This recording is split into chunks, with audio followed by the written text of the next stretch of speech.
Rachel Galanis was home with her 4 children, getting them ready for an early bedtime, when a fire broke out in their home. Her husband was away playing basketball with the guys. One of her kids stayed home from school, sick with the flu. She was dreading the nightly routine of settling down all 4 kids without any help, and she felt drained from the long December day. "I was lying in bed with my 5-year-old when the smoke detectors went off," she recalled. "My first feeling of annoyance crept in as I thought this noise better not wake up my baby, who I had just put down for the night." First she smelled smoke. Then she saw black smoke billowing from the air vents. Her 2 oldest kids stared at her with fear in their eyes. With every smoke detector screaming, Galanis grabbed her sleeping baby and gathered her 3 other kids. Her first thought was to call her husband for help, but he wouldn't hear his phone. "I remember frantically looking around and thinking, who's going to protect us? Who's going to save us?" she said. "And then it dawned on me. Oh God, it's Emmy." Galanis told this story to her new group of friends on a recent Saturday morning inside a greenhouse at Johnson's farm in Hobart. They met there to rehearse their lines for the show, Listen to Your Mother, taking place May 12th, the day before Mother's Day, at the Art Theatre in Hobart.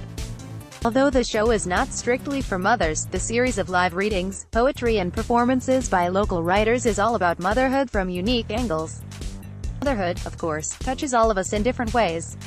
Jerry Davich, Post-Tribune A group member's shirt for her upcoming performance for the Listen to Your Mother show May 12th. A group member's shirt for her upcoming performance for the Listen to Your Mother show May 12th. Jerry Davich, Post-Tribune. Some of their on-stage readings are funny. Others are more confessional. A few are painfully poignant, like the house fire at Galanis' home. "I watched the group's final rehearsal, impressed by their passion and touched by their candor. I was a newly divorced and frustrated single mother with 4 young, not so innocent but very amazing children," recalled Lisa Winstead, executive director of the Hobart Chamber of Commerce, who will be performing in the show. Her piece is titled, Rules of Engagement, Listen to Your Mother. "I always do. But how do I get my kids to listen to me?" she asked as other group members listened. "I would give them directions and they would not listen to me. It was as if they could not hear me. Maybe if I yelled louder, they would hear me and know that this mama meant business." On one warm, summer day, Winstead snuck out of her home's back door to water the flowers and to enjoy a rare moment alone. "It didn't last long. Mom, she's being mean to me," one of her kids yelled. "Mom, he touched me," another one yelled. "Mom. Mom. Mom," she kept hearing.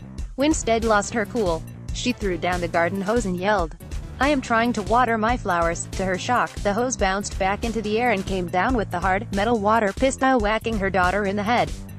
She rushed toward her daughter to apologize and touched the back of her head. There was blood. "What kind of a monster mother am I?" Winstead yelled, reliving that moment. "How am I going to explain this to the doctors in the emergency room?" Another shade of motherhood. This one, crimson-colored, still dripping with embarrassment years later. The performances are guaranteed to pull at your heartstrings and take you on the emotional journey that is motherhood, explained Carrie Bedwell, of Hobart, who's producing and directing the show. Bedwell performed in a Listen to Your Mother show a few years ago, and she wanted to bring one to Northwest Indiana. "It's been in the works for months. A portion of the proceeds will go to the American Cancer Society," she said. Confession, "I have left the house without deodorant on and with eyeliner only on one eye multiple times," said Melissa Sickinger, who works in the English department at Maryville High School. "Once, I got to work with my slippers on, and was thankful for the flip-flops that were left in the back seat." Her piece is titled, Confessions of a Stressed-Out Mom. "Confession, my boys run my household," she told the group. Confession, sometimes my oldest son calls me Melissa when I don't answer his first few "Mom, Mom, Mom" yelps from the other room. I don't hate it. I realize I am a person, too. Confession, I love when my husband calls me by my first name when our children are around instead of "Hey Mom, do you know where the kids' shoes are?" Albert Escobedo, a stand-up comedian from Crown Point, talks about his mother.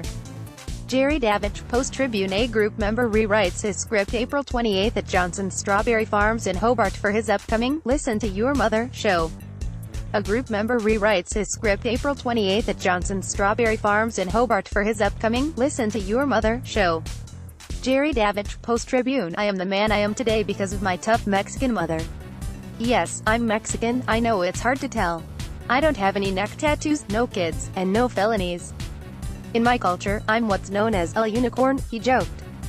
Other group members shared stories about adoption, death, and how to actually get children to listen to their mothers. "The show will make you both laugh and cry as we explore the nuances that are motherhood," Bedwell said. How to get tickets. Tickets for Listen to Your Mother cost $15 and can be purchased at the Art Theatre, the Hobart Chamber of Commerce, and Librarium Cafe in Hobart, or online at https://ticketing.us.vz.com/purchase/158 Seat a token equals B2Q4NS7260WPK2Y6TRBF3JHN1 Urgedovich at post-trib.com Twitter at Jadovich